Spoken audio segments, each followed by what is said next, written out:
Hello everyone, कैसे हो आप सब? I hope everything going great and amazing. Let's start with the revision of a very simple chapter, payment of tax.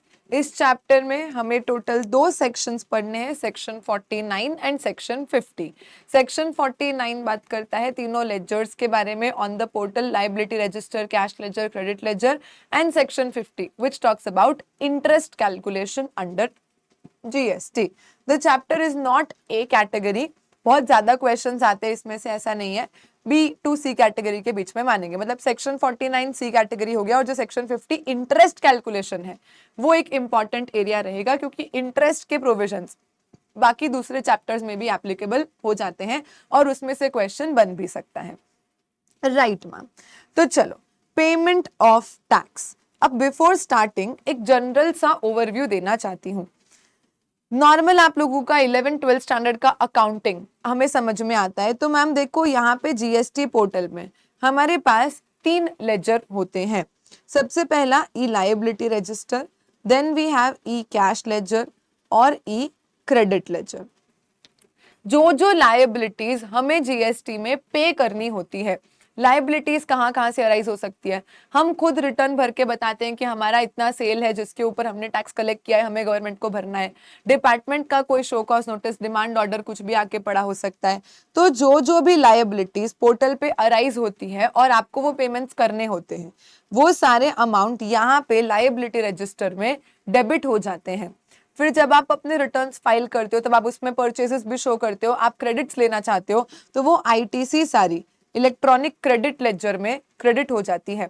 चलन के through आप जो भी कैश के पेमेंट्स पोर्टल पे करते हो, वो सारा कैश आपके कैश लेजर में आके क्रेडिट हो जाता है। एंड देन इस लायबिलिटी को पे करने के लिए, सेट ऑफ करने के लिए हम क्या करते हैं मैम, कैश लेजर और क्रेडिट लेजर को डेबिट करते हैं और सामने लायबिलिटी क्रेडिट होके क्या हो जाती है, सेट ऑफ हो जाती है। लायबिलिटी खत्म होने के बाद भी हमारे पास अगर कोई क्रेडिट या कैश का बैलेंस बचा है तो वो बैलेंस फिर क्या हो जाता है, कैरिड फॉरवर्ड हो जाता है, जो हम फ्यूचर पीरियड्स में यूज कर सकते हैं। Right ma'am. So this is the concept. ये 3 लेजर्स, जो भी क्रेडिट आप लोगे वो क्रेडिट लेजर में क्रेडिट हो जाएगा, जो भी कैश आप डिपॉजिट करोगे वो कैश लेजर में क्रेडिट हो जाएगा, और सारी लायबिलिटीज लायबिलिटी रजिस्टर में डेबिट होके पड़ी रहती है। अब ऐसा डाउट एकदम स्टूपिड सा आपके दिमाग में आ सकता है कि मैम हमारी बैलेंस शीट में तो सारी लायबिलिटी क्रेडिट साइड होती है ना, तो यहाँ पे ऐसा उल्टा क्यों है? बिकॉज ये पोर्टल के पॉइंट ऑफ व्यू से है, समझना। आपकी बुक्स में तो बैंक में जब पैसा आता है तब आप बैंक अकाउंट को डेबिट करते हो, लेकिन जब बैंक की तरफ से पासबुक देखते हैं तो मैम पासबुक में तो बैंक में पैसा क्रेडिट होता है ना। तो एग्जैक्टली सेम लॉजिक है कि हमारी बुक से उल्टा होगा ना, क्योंकि ये पोर्टल के साइड से है। तो पोर्टल पे कैश और क्रेडिट क्रेडिट होता है, लेकिन लायबिलिटीज क्या होती है, डेबिट। और जब आप उसको सेट ऑफ करते हो तो कैश और क्रेडिट डेबिट हो जाता है और लायबिलिटी सामने क्रेडिट होके खत्म हो जाती है। Right ma'am. सो हमें क्या क्या पेमेंट्स जीएसटी रिजिम में करने रहते हैं? अगर इंट्रा स्टेट सप्लाईज करते हैं तो C+SGST भरना रहता है, इंटर स्टेट सप्लाई करते हैं तो IGST भरते हैं हम लोग, और टाइम टू टाइम कहीं ना कहीं अगर इंटरेस्ट पेनल्टी, लेट फीस कुछ भी अराइज हो रहा है तो वो आपको भरना रहता है। अब क्योंकि जीएसटी का पूरा पेमेंट प्रोसेस ऑनलाइन है, तो इसके की फीचर्स आप देखोगे ना, तो वो कोई भी एक नॉर्मल ऑनलाइन पेमेंट के की फीचर्स है। आपको ये सब लर्न नहीं करना है, बस रीड वंस कैटेगरी का कॉन्सेप्ट है। तो हम बोल रहे हैं कि जीएसटी का पेमेंट प्रोसेस का की फीचर क्या है। सबसे पहला, जो चालान बनाते हैं हम वो भी इलेक्ट्रॉनिकली ही बनाते हैं, जो पेमेंट्स करते हैं वो भी हम इलेक्ट्रॉनिकली ही करते हैं। ओवर द काउंटर का ऑप्शन है बट वेरी लिमिटेड। राइट। तो कहीं लाइन में जाके फिजिकली खड़े रह के मैनुअल चालान बनाना है, पॉसिबल ही नहीं है। आप बनाना चाहो तो भी मैनुअल चालान का ऑप्शन ही नहीं है, कंपलसरी इलेक्ट्रॉनिक चालान बन जाता है। अब क्योंकि पेमेंट्स ऑनलाइन है तो hassle free, any time anywhere आप टैक्स का पेमेंट कर सकते हो। क्योंकि पेमेंट ऑनलाइन कर रहे हो तो बहुत कन्वीनियंस हो जाती है, गवर्नमेंट के पास डेटा कलेक्ट करने में बहुत आसानी हो जाती है, कौन से स्टेट से कहां से कितना कैसे ऑनलाइन पेमेंट कलेक्ट हो रहा है, डेटा को बनाना, उस पे एनालिसिस करना भी बहुत इजी हो जाता है। फटाफट ऑनलाइन में हमारे अकाउंट से पैसा गया और गवर्नमेंट को पैसा मिला। So it's very faster remittance of tax, paperless, speedy accounting. आप ऑनलाइन चीजों को रिकनसाइल भी आसानी से कर सकते हो वापस। बैंक्स के लिए भी प्रोसीजर सिंप्लीफाइड हो गई। And warehousing of digital challan, मतलब अभी चालान जनरेट किया तो ऐसा नहीं कि अभी के अभी ही पेमेंट करना पड़ता है, आप चालान को बना के रख भी सकते हो, 15 दिन में कभी भी फिर आगे आप उसका पेमेंट कर सकते हो, मतलब चालान बना के रख लेना, that is warehousing of challan. तो ऐसा इमीडिएट बेसिस पे पेमेंट करना है ऐसा भी नहीं है, आप चालान बना लो और फिर आराम से उसके अगेंस्ट आप पेमेंट कर सकते हो।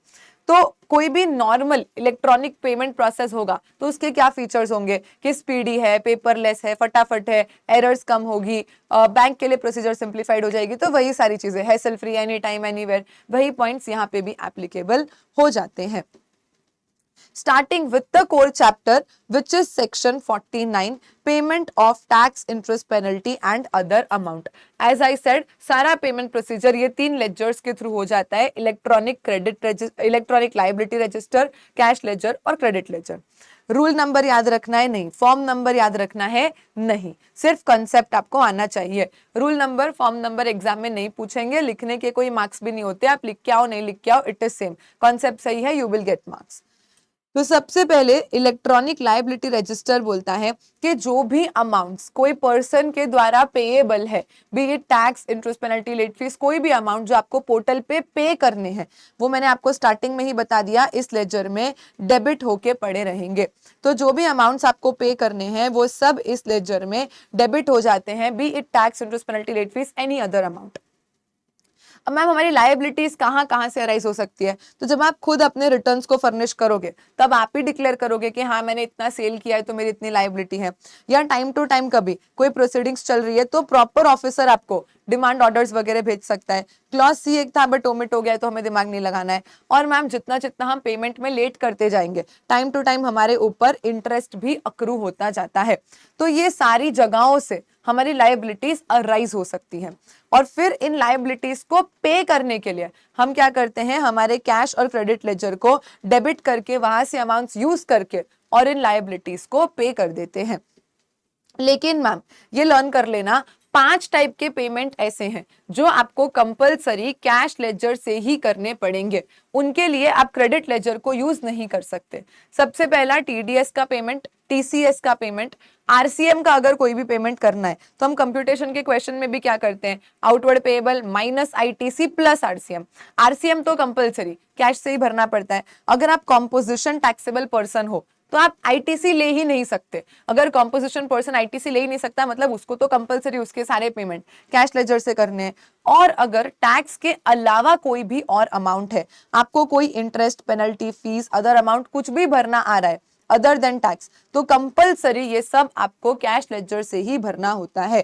सो टीडीएस, टीसीएस, आरसीएम, कॉम्पोजिशन और टैक्स के अलावा कोई भी फिगर, ये सब कंपलसरी हमें कैश लेजर से भरनी पड़ती है, विच सिंपली मीन्स कि खाली टैक्स एक ऐसी चीज है, टैक्स ड्यूज, जो आप कैश और क्रेडिट दोनों लेजर से भर सकते हो। टैक्स के अलावा सब कुछ आपको क्या करना पड़ता है, कैश लेजर से ही भरना पड़ता है। Right ma'am. तो जनरली जो भी लायबिलिटी रजिस्टर में डेबिट होके पड़ी रहेगी उसको सेट ऑफ करने के लिए हमें कैश और क्रेडिट से पैसा निकालना पड़ता है। लेकिन मैम एक सिचुएशन ऐसी है जहां पे लायबिलिटी अपने आप क्रेडिट होके कम हो जाएगी बिना कैश या क्रेडिट को टच भी किए। What is this possibility? तो मान लो कोई डिमांड ऑर्डर हमारे ऊपर रेस करा हुआ है, तो वो डिमांड ऑर्डर की लायबिलिटी रजिस्टर में डेबिट होके पड़ी है, हाँ मैम, लेकिन हम उस ऑर्डर से खुश नहीं थे तो हमने एपेलेट अथॉरिटी, ट्रिब्यूनल, कोर्ट में जाके क्या कर दी, अपील फाइल कर दी कि ये ऑफिसर ने ऑर्डर रेस किया है पर ये तो गलत है, मेरे अमाउंट्स पेएबल नहीं है। आप चले गए ट्रिब्यूनल में, आप चले गए कोर्ट में और आप केस जीत गए मान लो, तो कोर्ट और ट्रिब्यूनल आपको रिलीफ दे देगा कि हाँ बराबर है, आपको इतना लायबिलिटी नहीं पे करना है। तो वो जो लायबिलिटी रजिस्टर में खड़ी थी वो अपने आप ही क्या हो जाएगी, क्रेडिट होके कम हो जाएगी, क्योंकि मैं केस जीत गई हूं, मुझे एक्चुअली कैश और क्रेडिट को यूज करके इन अमाउंट्स को पे करना ही नहीं है। तो ये एक सिचुएशन हो सकती है जहां पे लायबिलिटी रजिस्टर में पैसा अपने आप कम हो जाएगा, अपने आप क्रेडिट हो जाएगा। कब? जब एपेलेट अथॉरिटी, ट्रिब्यूनल, कोर्ट किसी का डिसीजन है और उन्होंने हमें रिलीफ ग्रांट करा है, तो वो अमाउंट्स पे ही नहीं करने, तो वो अपने आप क्या हो जाएंगे, कम हो जाएंगे। फॉर्म नंबर आपको याद रखना नहीं है। क्या हो गया मैम? अगर कोई भी आपके रजिस्टर में डिस्क्रिपेंसी है, अमाउंट्स प्रॉपर नहीं दिख रहे, आपकी लायबिलिटी पे हो गई पर कम नहीं हो रही है, कोई भी ऐसा प्रॉब्लम आपको ऑनलाइन लेजर में दिख रहा है, तो आप जीएसटी पीएमटी 04 नाम के एक फॉर्म में क्या कर सकते हो, वो डिस्क्रिपेंसी गवर्नमेंट को कम्युनिकेट कर सकते हो। However you don't have to remember the form number, तो आपको बस इतना ध्यान में होना चाहिए कि अगर कोई डिस्क्रिपेंसी है तो हम डिपार्टमेंट को कम्युनिकेट कर सकते हैं। मैम अगर मल्टीपल लायबिलिटीज अराइज होके खड़ी है, लेट्स से मैं अभी जून मंथ में हूं पर मेरा तो मार्च अप्रैल मई का रिटर्न भी भरना बाकी है, उसके भी पेमेंट्स मैंने नहीं करे हैं, अभी जून महीने का भी करना है, प्लस डिमांड ऑर्डर वगैरह भी आके पड़ी है, इतनी सारी लायबिलिटीज मेरे पे अराइज हो रखी है, तो मैं पहले कौन से सेट ऑफ करूं? हो सकता है कैश या क्रेडिट में लिमिटेड बैलेंस है, तो पहले क्या मैं सेट ऑफ करूं, उसके बाद मैं आगे का चीज देखूं। तो यहाँ पे हम बोलते हैं कि जब तक आपके पुराने लफड़े खत्म ना हो जाए, आप नए लफड़े कैसे कर सकते हो, है ना? हाँ मैम, तो यहाँ पे हम बोल रहे हैं कि अगर आपका फेब मार्च अप्रैल मई महीने का रिटर्न भरना बाकी है तो पहले वो भरो, उसके कोई पेमेंट्स बाकी है तो पहले वो पे करो। तो कोई भी प्रीवियस पीरियड के सेल्फ असेस टैक्स है तो सबसे पहले वो ड्यूज आपको क्लियर करने, फिर आपके करंट पीरियड के आपके क्या टैक्स ड्यूज है आप उनको क्लियर करो, एंड देन उसके बाद अगर आपके ऊपर कोई डिमांड ऑर्डर सेक्शन 73, 74, 74A में कोई भी ऑफिसर ने डिमांड वगैरह रेस कर रखी है तो वो आपको क्या करनी है, पे करनी है। तो हमेशा ऑर्डर ऑफ डिस्चार्ज को ध्यान रखेंगे लायबिलिटी लेजर में कि सबसे पहले प्रायर पीरियड के ड्यूज को फुलफिल करेंगे, फिर करंट पीरियड का जो भी मेरा पेएबल है वो मैं पे करूंगी, एंड देन उसके बाद अगर कोई डिमांड ऑर्डर वगैरह आके पड़ा है तो उसको I am going to set off. This is the entire concept of electronic liability register. क्या क्या याद रखना है? लायबिलिटी डेबिट होके पड़ी रहेगी, कहां से अराइज हो सकती है, मेरे रिटर्न से ऑफिसर ने डिमांड ऑर्डर रेस कर दिया या time to time interest accrue हो रहा है, आप कैश क्रेडिट लेजर को यूज करके लायबिलिटीज को सेट ऑफ कर लेते हो, लेकिन टीडीएस, टीसीएस, आरसीएम, कॉम्पोजिशन और टैक्स के अलावा सारी फिगर्स कंपलसरी कैश लेजर से ही पे करनी पड़ती है। प्रायर पीरियड के ड्यूज पहले सेट ऑफ करेंगे, फिर करंट पीरियड के ड्यूज, एंड उसके बाद अगर कोई डिमांड लायबिलिटी वगैरह हमारे ऊपर अराइज हो रखी है तो वो। देन उसके बाद moving on to the next ledger which is electronic credit ledger. Again rule और फॉर्म नंबर याद रखने की कोई जरूरत नहीं है। तो यहाँ पे हम बोलेंगे कि हम जो जो आईटीसी लेते जाते हैं वो सारी हमारे क्रेडिट लेजर में क्रेडिट होती जाती है, और फिर इसको यूज कर करके जब जब हम क्या करते हैं लायबिलिटीज को पे करते जाते हैं तब ये क्रेडिट लेजर डेबिट होता जाता है। कभी भी अगर आप क्रेडिट लेजर से रिफंड मांग लेते हो तो लेट अस से मैम अभी मेरे क्रेडिट लेजर में 50 करोड़ का बैलेंस है, उसमें से मैंने कुछ 6 करोड़ के रिफंड के लिए अप्लाई कर दिया। जब आप एक्सपोर्ट्स करते हो, इन्वर्टेड रेटेड सप्लाईज वगैरह करते हो तो आपको क्रेडिट लेजर से रिफंड मिलता है, तो वो रिफंड के लिए आपको अप्लाई करना रहता है, तो ये क्रेडिट लेजर का पैसा आपके बैंक अकाउंट में आ जाता है। तो जैसे ही आप ये 6 करोड़ के रिफंड के लिए अप्लाई करोगे, गवर्नमेंट 6 करोड़ को आपके क्रेडिट लेजर से क्या कर देगा, डेबिट कर देगा। अभी तक रिफंड मिला नहीं है, सैंक्शन नहीं हुआ है, आपने बस रिफंड के लिए अप्लाई करा है, लेकिन अप्लाई करते ही गवर्नमेंट ये पैसा डेबिट करके साइड में रख लेगी। क्यों? क्योंकि कहीं ऐसा ना हो जाए कि रिफंड सैंक्शन हो गया, इधर तो गवर्नमेंट आपके 50 करोड़ में से 6 करोड़ का रिफंड दे रही है और दूसरी तरफ आपने कोई लायबिलिटी के सामने पूरा 50 करोड़ यूज भी कर लिया, क्रेडिट को सेट ऑफ भी कर लिया, तो डबल यूसेज ना हो जाए, इसलिए सेफ्टी पर्पस गवर्नमेंट एक बार के लिए रिफंड के लिए अप्लाई कराए ना तो 6 करोड़ को डेबिट करके साइड में रख लेती है। अगर रिफंड सैंक्शन हो जाए तो ये 6 करोड़ आपके बैंक अकाउंट में आ जाएंगे, तो क्रेडिट लेजर का बैलेंस 4 करोड़ हो जाएगा और 6 करोड़ आ जाएंगे आपके बैंक अकाउंट में। लेकिन अगर आपकी रिफंड एप्लीकेशन रिजेक्ट हो गई तो मैम रिफंड गलत था ना, क्रेडिट थोड़ी ना गलत है। अगर रिफंड एप्लीकेशन रिजेक्ट हो जाती है तो ये जो 6 करोड़ गवर्नमेंट ने डेबिट करके साइड में रखे हुए थे ये वापस मेरे क्रेडिट लेजर में क्या कर देते हैं, रिक्रेडिट कर देते हैं। तो जैसे ही आप रिफंड के लिए अप्लाई करोगे, जैसे ही आप रिफंड के लिए अप्लाई करोगे आपका क्रेडिट लेजर डेबिट हो जाता है। अगर किसी कारण से आपका रिफंड रिजेक्ट हो जाता है फुल्ली या पार्शियली, तो जितना रिजेक्ट हुआ उतना अमाउंट वापस फिर क्या कर दिया जाता है, रिक्रेडिट कर देते हैं आपके क्रेडिट लेजर में। अगेन फॉर्म नंबर वगैरह आपको याद रखने की जरूरत नहीं है। तो when you apply for refund that amount is debited. Refund मिल गया तो वो डेबिट होके बैंक अकाउंट में आ ही जाएगा, रिफंड रिजेक्ट हो गया तो वो अमाउंट रिक्रेडिट वापस से आपके क्रेडिट लेजर में हो जाएगा। कभी आपने गलती से ज्यादा या गलत क्रेडिट यूज करके पेमेंट्स वगैरह कर दिए तो आप उनके रिफंड वापस ले सकते हो। तो the refund if refund is claimed for any amount paid as tax, wrongly paid in excess वगैरह, तो वो आपके क्रेडिट लेजर में वापस से रिक्रेडिट के लिए आप एप्लीकेशन कर सकते हो। राइट मैम, क्या हो गया मैम? अगेन कोई भी डिस्क्रिपेंसी आपको तीनों में से किसी भी लेजर में होती है, आप जीएसटी पीएमटी 04 फॉर्म में उसको क्या कर सकते हो, कम्युनिकेट कर सकते हो। अब ये जो पैराग्राफ और ये जो प्रोसीजर दिया है ये एक साथ मैं आपको स्क्रिबल करके एक्सप्लेन करती हूँ। इट्स वेरी इजी समझना।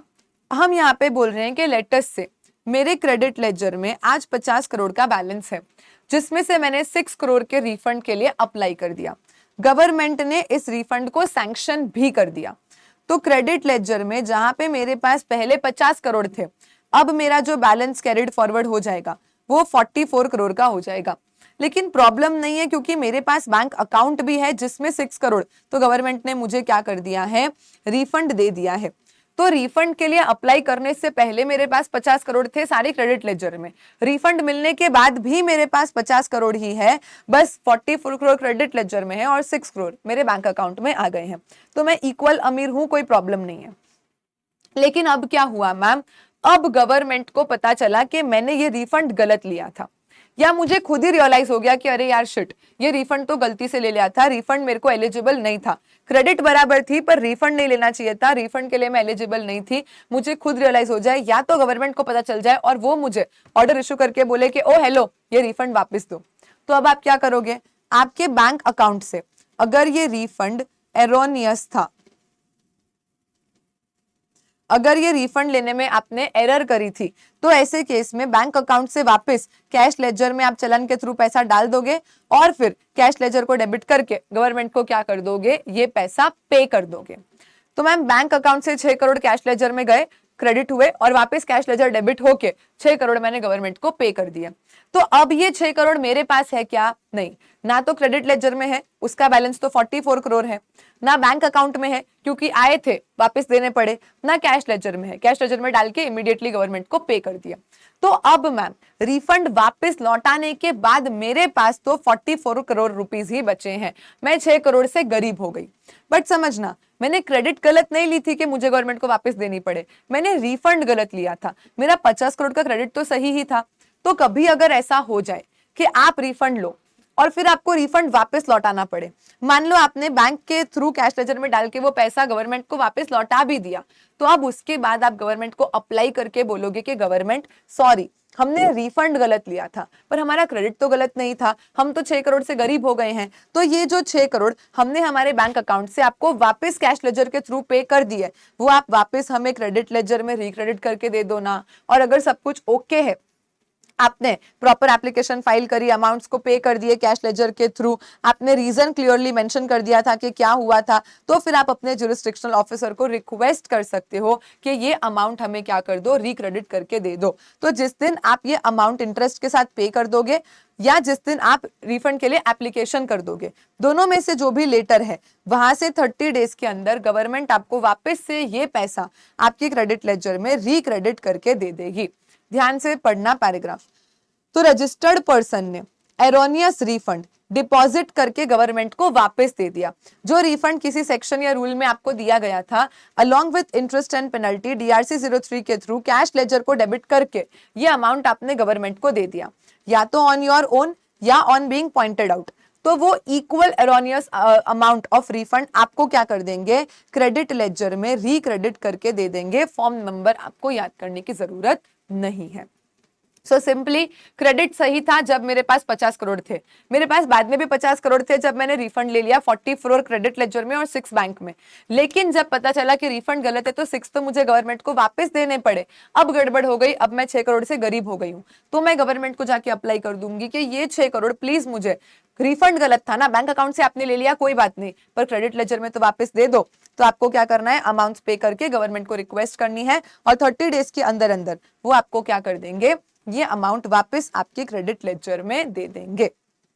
Done ma'am. And then moving forward for the last ledger, which is electronic cash ledger. Rule number, form number, again no need to remember. Cash ledger बोलता है कि अब आप चालान के थ्रू जो भी अमाउंट्स डिपॉजिट करोगे पोर्टल पे, वो सब यहाँ पे क्रेडिट हो जाएगी और फिर जैसे जैसे आप tax, interest, penalty, fees, other amount कुछ भी पे करोगे, ये अमाउंट यहाँ से डेबिट होती जाएगी। स्टार्ट ऑफ द टॉपिक में ही बता दिया था कि क्या हम कहीं जाके मैन्युअल चालान जीएसटी में जनरेट कर सकते हैं? नहीं मैम, कंपलसरी सारे चालान कॉमन पोर्टल पे इलेक्ट्रॉनिकली ही जनरेट होते हैं जीएसटी पीएमटी 06 में। वेयर हाउसिंग का कॉन्सेप्ट बताते टाइम बताया था कि एक बार अगर चालान बनाया तो वो 15 दिन के लिए वैलिड रहता है। 15 दिन में कभी भी आप इस चालान के अगेंस्ट पेमेंट करके अपने कैश लेजर में पैसा डाल सकते हो। पैसा हम कैसे कैसे डाल सकते हैं मैम चालान के अगेंस्ट? तो आप internet banking, credit card, debit card, IMPS, UPI, NEFT, RTGS, किसी भी मीडियम के थ्रू पैसा डिपॉजिट कर सकते हो।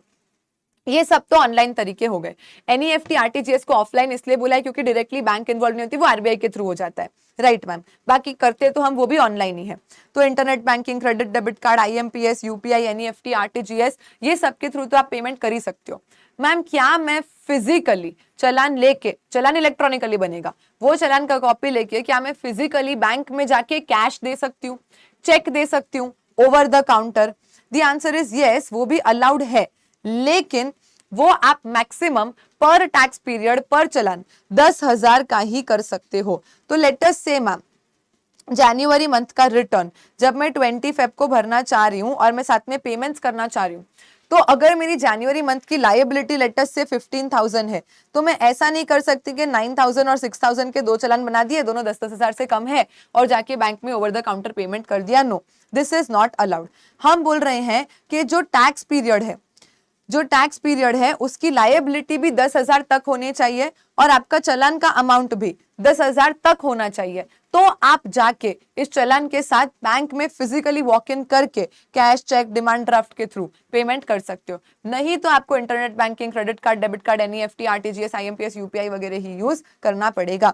कभी भी मैम चालान का अमाउंट पे करते टाइम मान लो कोई चार्जेस, कमीशन, ब्रोकरेज, कुछ भी अगर ऐसे चार्जेस कट जाते हैं तो क्या गवर्नमेंट उसको बेयर करेगी? ऑफ कोर्स नहीं मैम। अगर जीएसटी के पेमेंट्स करते टाइम कोई भी चार्जेस कहीं कट भी जाते हैं तो वो बेयर करने की रिस्पॉन्सिबिलिटी टैक्सेबल पर्सन जो पेमेंट कर रहा है उसी की रहेगी। ये जो 10,000 का रिस्ट्रिक्शन है ना मैम, ये हमारे ऊपर एप्लीकेबल है, गवर्नमेंट के ऊपर नहीं।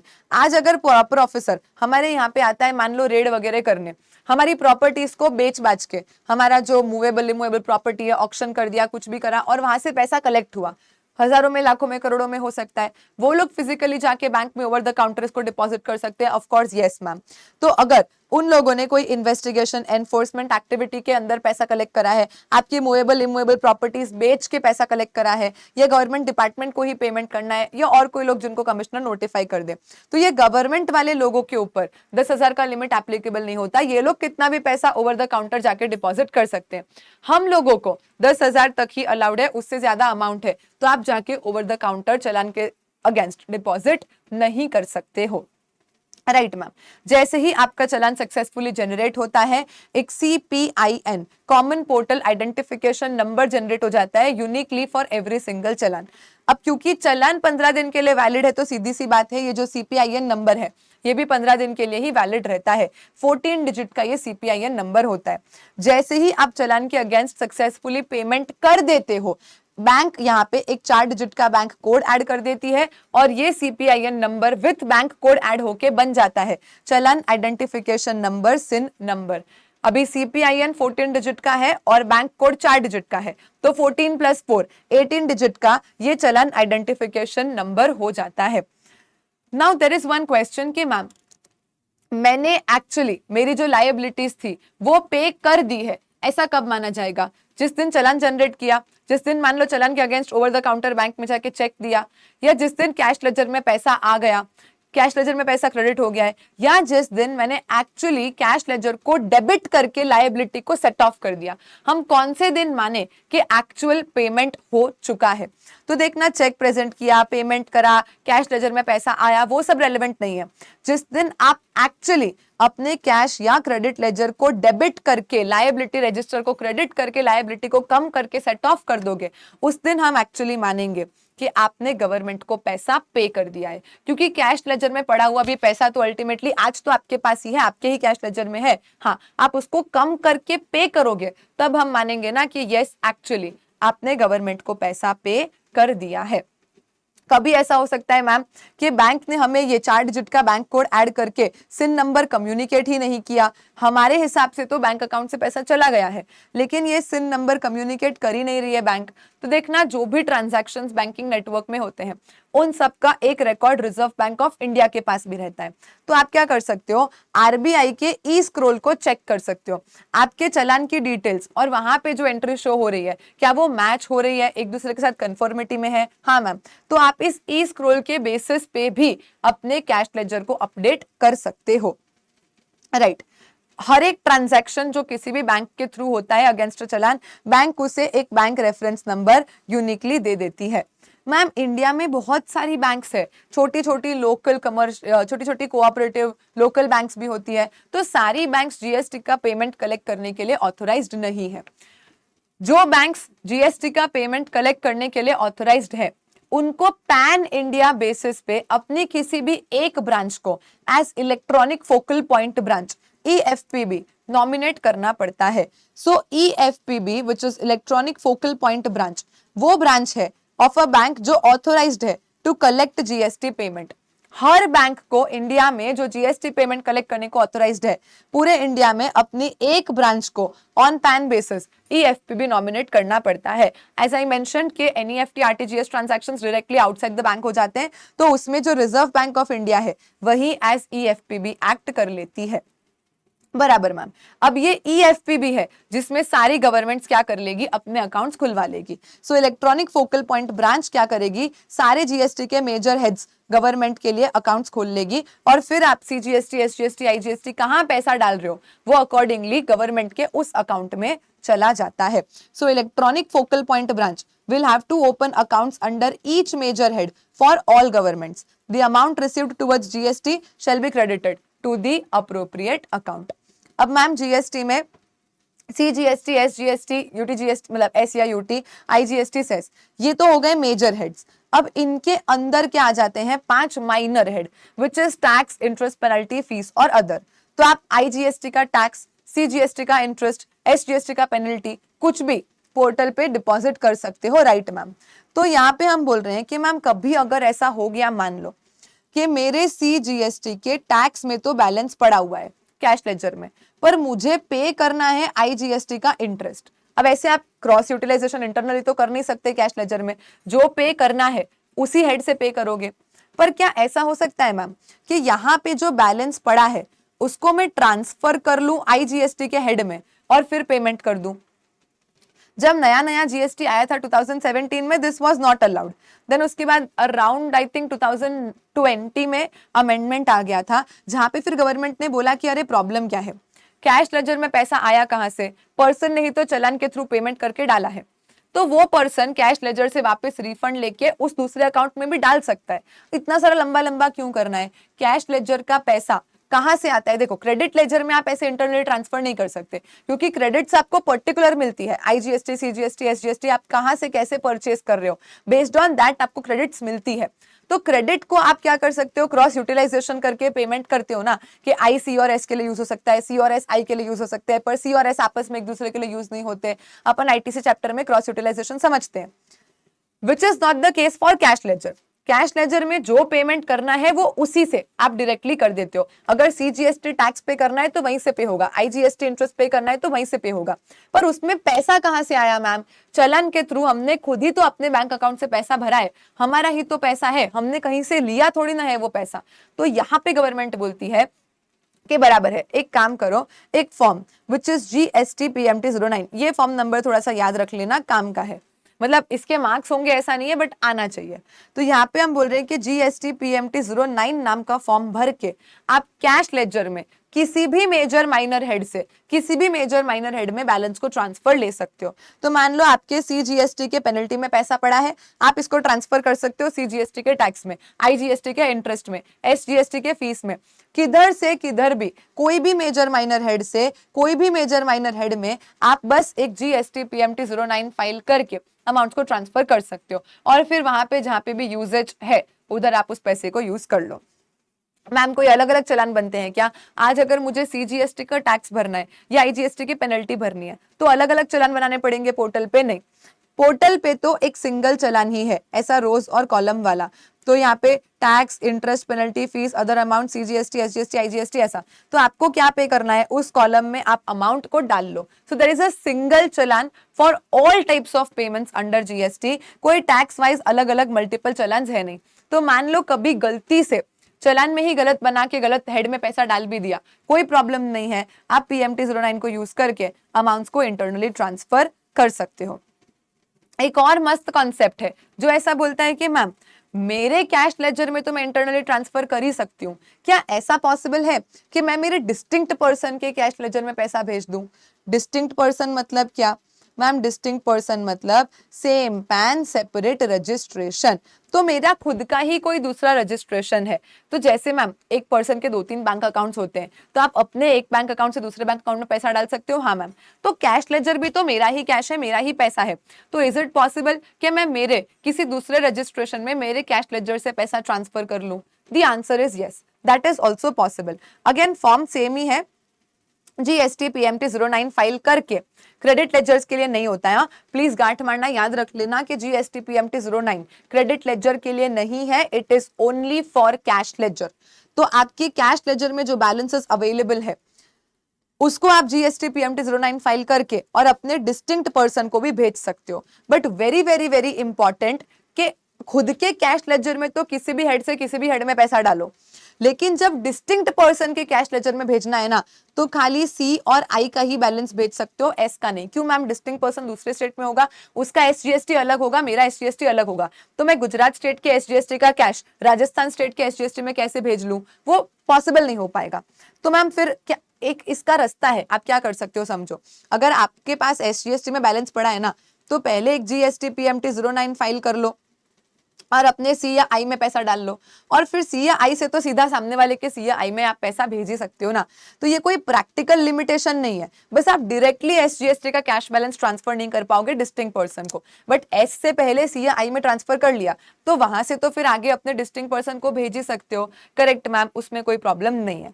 एमसीक्यू पर्पस के लिए ध्यान रखना कि खुद के कैश लेजर में तो इंटरनली कोई भी खिचड़ी पका सकते हैं, लेकिन जब हमें डिस्टिंक्ट पर्सन के कैश लेजर में पैसा भेजना है which is same pan separate registration only, आप ऐसे भी किसी XYZ पर्सन के कैश लेजर में पैसा नहीं भेज सकते हो, सिर्फ अपने डिस्टिंक्ट पर्सन के कैश लेजर में भेज सकते हो। वो भी कौन से हेड से मैम? सी या आई से, सी या आई में भेज सकते हो। लेकिन ध्यान रखना, खुद को प्यास लगी है तो दूसरों का कुआं खोदने जाएंगे क्या? नहीं मैम। विच मीन्स कि अगर आपकी खुद की कोई लायबिलिटीज आउटस्टैंडिंग है तो उनको फुलफिल करे बिना आप अपने डिस्टिंक्ट पर्सन को पैसा भेजने नहीं जा सकते, अंडरस्टैंड। तो no such transfer shall be allowed. अगर आपकी खुद की कोई अनपेड लायबिलिटी आपके लायबिलिटी रजिस्टर में खड़ी होके पड़ी है, आपने अपनी सारी लायबिलिटीज पे कर दी, लायबिलिटी रजिस्टर जीरो हो गया है, अभी भी कैश लेजर में पैसा पड़ा है और डिस्टिंक्ट पर्सन को जरूरत है, तो डिस्टिंक्ट पर्सन तो मैं खुद ही तो हूं, मेरा ही दूसरा रजिस्ट्रेशन, तब आप क्या कर सकते हो? कैश लेजर से पैसे ट्रांसफर कर सकते हो।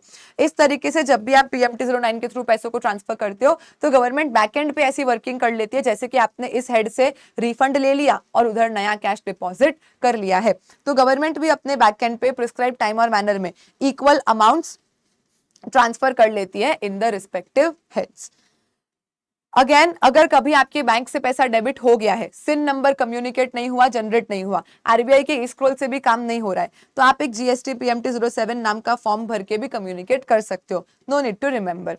जैसे आप क्रेडिट लेजर से रिफंड ले सकते हो, वैसे आप कैश लेजर से भी तो रिफंड ले सकते हो।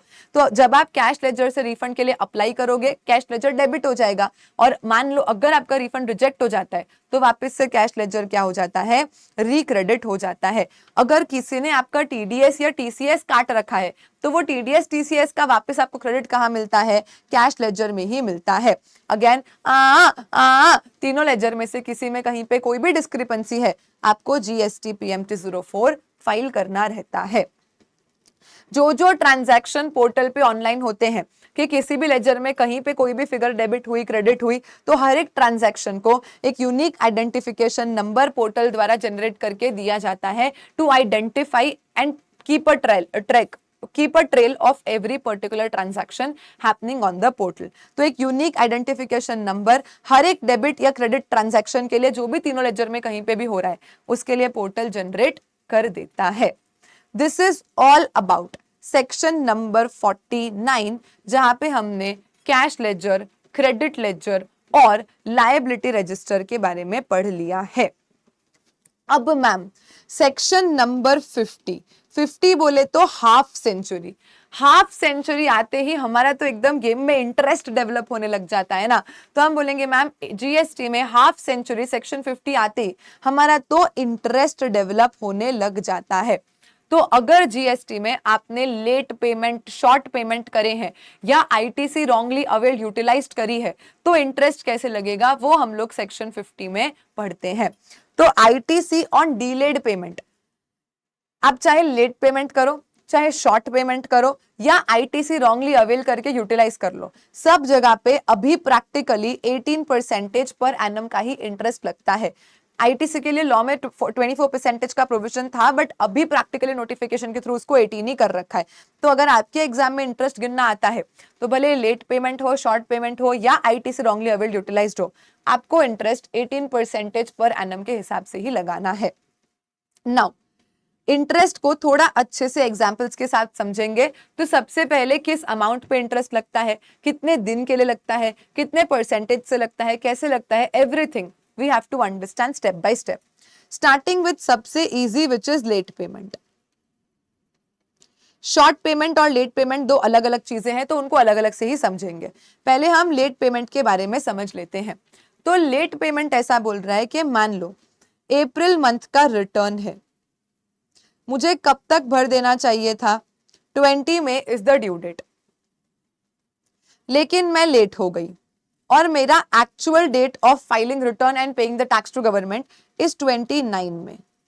ठीक है मैम, सो 20 मई की ड्यू डेट थी पर मैंने एक्चुअली 29 मई को पैसा भरा। ठीक है, अब मेरी जो ग्रॉस लायबिलिटी थी वो यहाँ पे 100 थी सेल्स के अकॉर्डिंग, सामने लेकिन मेरे पास आईटीसी पड़ा था मैम 30 रुपीज का, तो 70 ही वो अमाउंट था जो मुझे कैश लेजर से पे करना था।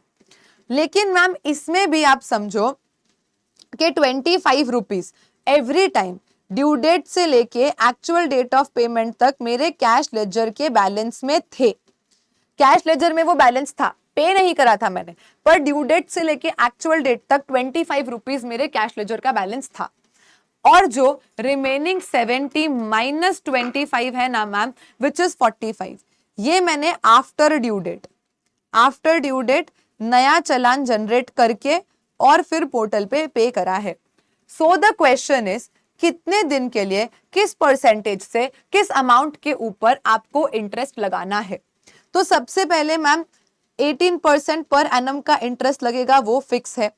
20 वॉज द ड्यू डेट और हम लेट रिटर्न भर रहे हैं 29 को, तो 9 डेज के लिए 9/365, लीप ईयर होगा तो 366, तो 9/365 डेज के लिए इंटरेस्ट लग जाएगा। नाउ द क्वेश्चन इज 100 पे इंटरेस्ट लगाऊं, 70 पे लगाऊं या 45 पे लगाऊं। तो देखो हमेशा ये अमेंड हुआ था कुछ 2-3 अटेम्प्ट पहले, तो पहले तो हम 70 जितना हमने कैश लेजर से पे कराना उसके ऊपर इंटरेस्ट लगा दिया करते थे आईटीसी माइनस करके ऑन द नेट फिगर। लेकिन अब आफ्टर अमेंडमेंट ये ऐसा हो गया है कि जो अमाउंट आप कैश से भी पे कर रहे हो ना, उसमें भी अगर कोई बैलेंस ड्यू डेट से लेके एक्चुअल डेट ऑफ पेमेंट तक आपके कैश लेजर में पड़ा है, कैश लेजर में पड़ा है मतलब देखो मेरे बैंक अकाउंट से तो जा चुका है, कैश लेजर है तो गवर्नमेंट के पास ही इवेंचुअली, हाँ, तो उसपे भी क्यों इंटरेस्ट लगाना। तो ये जितना नया पैसा आपने ड्यू डेट के बाद चलन के थ्रू पे करा है पोर्टल पे, बस इसी के ऊपर क्या लग जाता है, इंटरेस्ट लग जाता है। सो एनी टाइम आप रिटर्न भरने में लेट कर रहे हो, लेट पेमेंट कर रहे हो, तो आपको क्या करना है, ग्रॉस माइनस आईटीसी माइनस अगर कोई फिगर कैश लेजर में ड्यू डेट से लेके एक्चुअल डेट तक पड़ी है, क्वेश्चन आपको ये स्पेसिफाई करके बोलेगा। नहीं तो फिर अपन यही अज्यूम कर लेते हैं कि भाई रिटर्न लेट भरा है तो कैश भी नया लेट ही डिपॉजिट कराओगा। जो पर्सन कैश डिपॉजिट कर सकता है वो रिटर्न क्यों नहीं भर सकता है। तो जनरल अजम्पशन तो यही रहता है कि भाई अगर रिटर्न लेट है तो पेमेंट भी लेट ही होगा, अकॉर्डिंगली अपन इंटरेस्ट लगा देते हैं। हावेवर अगर क्वेश्चन ने क्लियरली बोला कि बस रिटर्न लेट भरा था, इतना कैश लेजर में पैसा ड्यू डेट से लेके एक्चुअल डेट तक पड़ा था, तो वो भी माइनस करना और फिर सिर्फ बची हुई फिगर के ऊपर हमें क्या करना होता है, लेट पेमेंट के केस में 18% पर एनम के हिसाब से इंटरेस्ट पे करना रहता है। Done ma'am. देन उसके बाद अपन कॉन्सेप्ट समझते हैं शॉर्ट पेमेंट का। तो मान लो क्वेश्चन बोलता है कि रिटर्न तो टाइम पे भर दिया था लेकिन उसमें हमने पेमेंट्स कम करे थे, तो अप्रैल मंथ का रिटर्न 20 मई तक हम भर चुके थे पर उसमें जितना पे करना था उतना नहीं किया, हमने कम पे किया, वो बाद में पता चल रहा है, या डिपार्टमेंट का कोई डिमांड ऑर्डर नोटिस वगैरह आके पड़ा है जिसकी वजह से अब आपको पेमेंट्स करने पड़ रहे हैं।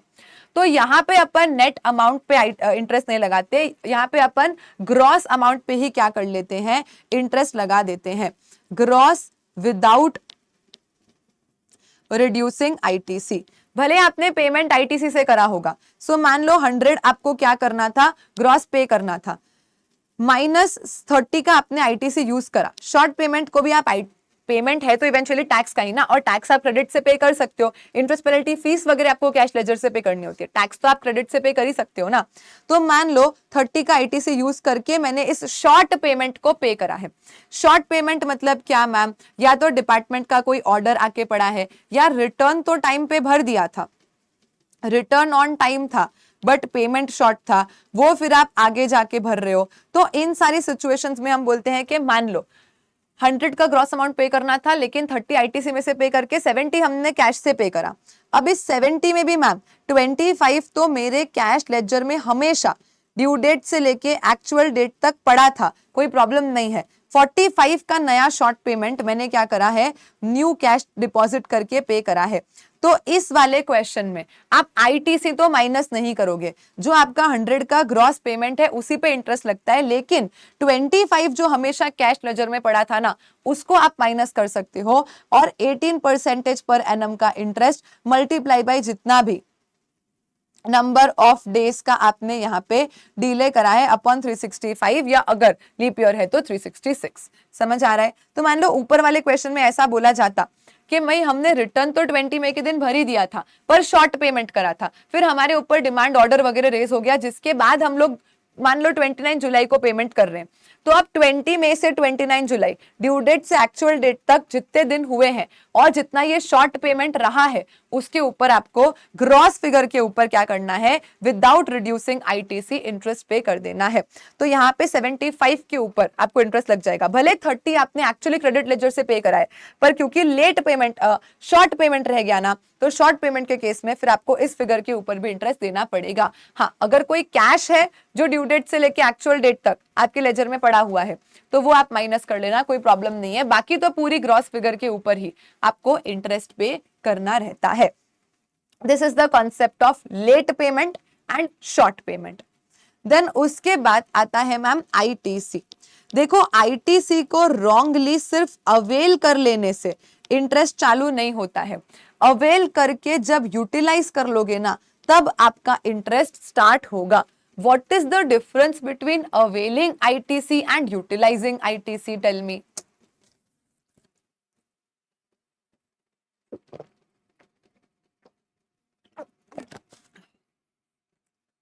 मैम, अवेल करना मतलब मैंने इस क्रेडिट को बस अपने क्रेडिट लेजर में लेके रखा हुआ है, रिटर्न भरा, आईटी से डिक्लेयर करी, और वो क्रेडिट मैंने मेरे क्रेडिट लेजर में लेके रखा हुआ है, दैट इज अवेलिंग।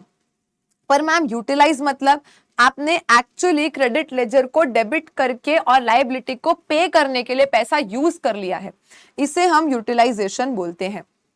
तो आईटीसी सिर्फ ओनली अवेल करने पे कोई इंटरेस्ट स्टार्ट नहीं होता है। जिस दिन आप एक्चुअली आईटीसी को यूटिलाइज कर लेते हो, उस दिन आपका इंटरेस्ट स्टार्ट हो जाता है। मैम, यूटिलाइज हो गया ऐसा कब मानेंगे? मान लो मेरा ओपनिंग बैलेंस था 100 रुपीज का, मेरा आईटीसी का ओपनिंग बैलेंस था, प्लस मैंने कुछ 20 रुपीज का आईटीसी लिया। ये मेरा रॉन्ग आईटीसी है। रॉन्ग मतलब लेट्स से ब्लॉक क्रेडिट था फिर भी ले लिया, मैं एलिजिबल नहीं थी फिर भी ले लिया, किसी भी कारण से मुझे क्रेडिट नहीं लेना चाहिए था, तो ये रॉन्गली अवेल्ड आईटीसी हुआ है। मेरा बैलेंस 120 हो गया। अब अगले महीने मैम मेरी लायबिलिटी थी 70 की, आईटीसी तो 120 का है, तो मैंने 70 का आईटीसी यूटिलाइज कर लिया। तो मैं मैं ऐसा मानूं कि यूटिलाइजेशन हो गया मैम, ये 70 में से 20 मैंने गलत आईटीसी में से यूज कर लिया होगा और बचा हुआ 50 मैंने सही आईटीसी में से यूज कर लिया होगा।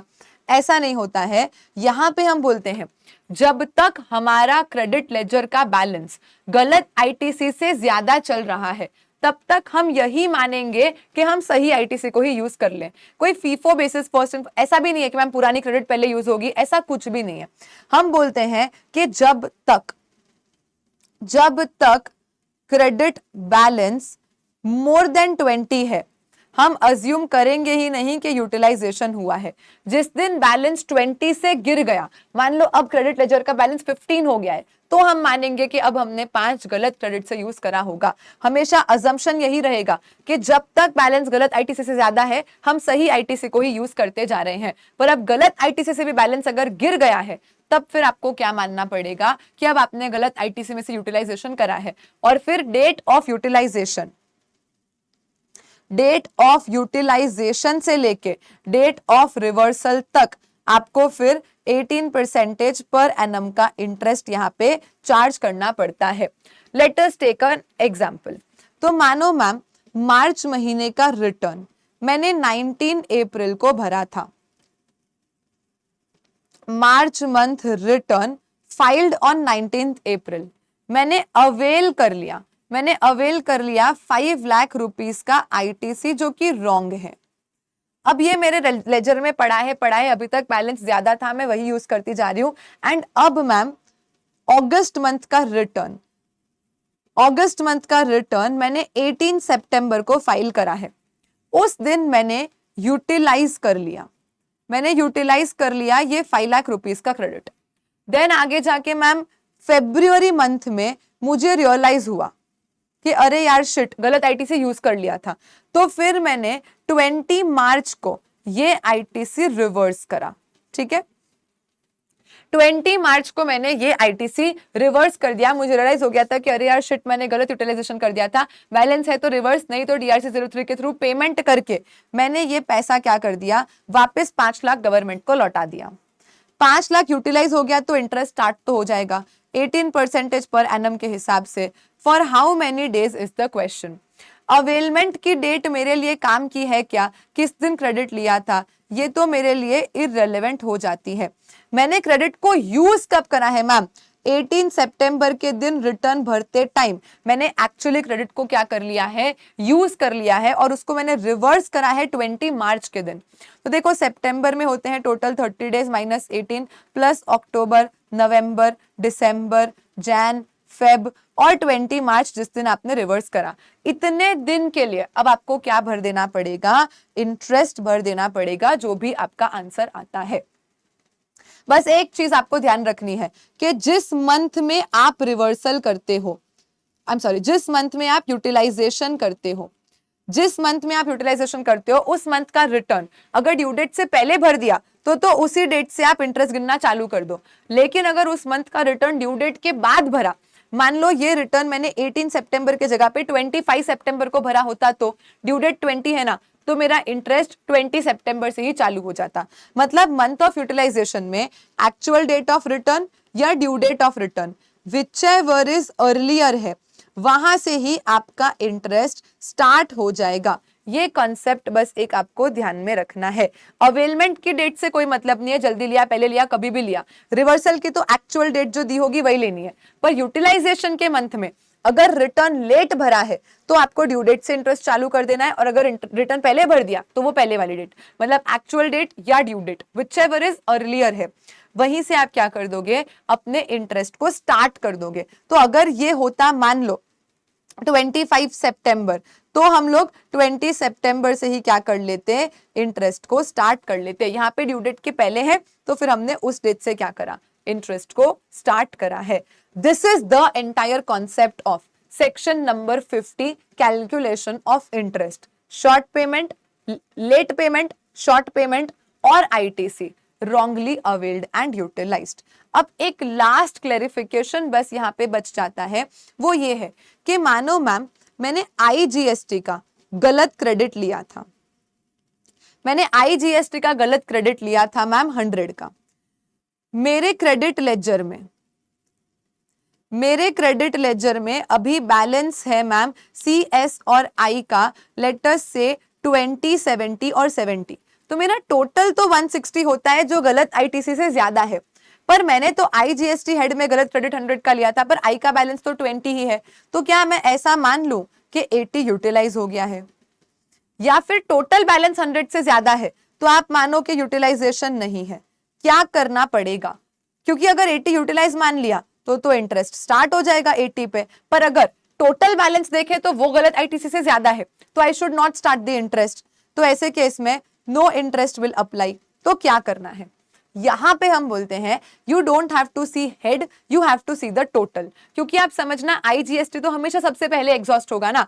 आईजीएसटी सी और एस के लिए यूज हो सकता है, सी और एस आईजीएसटी के लिए यूज हो सकता है, हमेशा यूटिलाइजेशन में वो सबसे पहले एग्जॉस्ट होगा, तो वो तो हमेशा कम ही गिरेगा ना बैलेंस। तो इसलिए यहां पे हम बोलते हैं कि जब तक ये टोटल आपके गलत आईटीसी से ज्यादा है तब तक आपको इंटरेस्ट स्टार्ट नहीं करना है। ये प्रॉब्लम आईजीएसटी में ही अराइज होती है, समझना। सी और एस में ये प्रॉब्लम अराइज भी नहीं होती, क्योंकि मैम जब तक आईजीएसटी फुल्ली एग्जॉस्ट नहीं होगा हम सीजीएसटी की तरफ बढ़ ही नहीं सकते। तो आईजीएसटी 0 होगा फिर ही तो हम सी में जाएंगे, और सी और एस कभी भी आपस में एक दूसरे के लिए यूज नहीं होते, तो उसमें आप हेड वाइज देख सकते हो। लेकिन मैम आईजीएसटी में के लिए स्पेसिफिकली गवर्नमेंट ने क्लैरिफिकेशन इशू करके बोला है कि वो सबके लिए यूज होता है, सब उसके लिए यूज होते हैं। तो अगर आईजीएसटी का आपने गलत क्रेडिट ले रखा है तो ऐसे केस में आपको टोटल क्रेडिट लेजर का बैलेंस चेक करना है, वो जब तक गलत से ज्यादा है आप इंटरेस्ट को स्टार्ट नहीं करोगे। जिस दिन सीएसआई का टोटल 100 से कम हो जाएगा उस दिन आप क्या करना,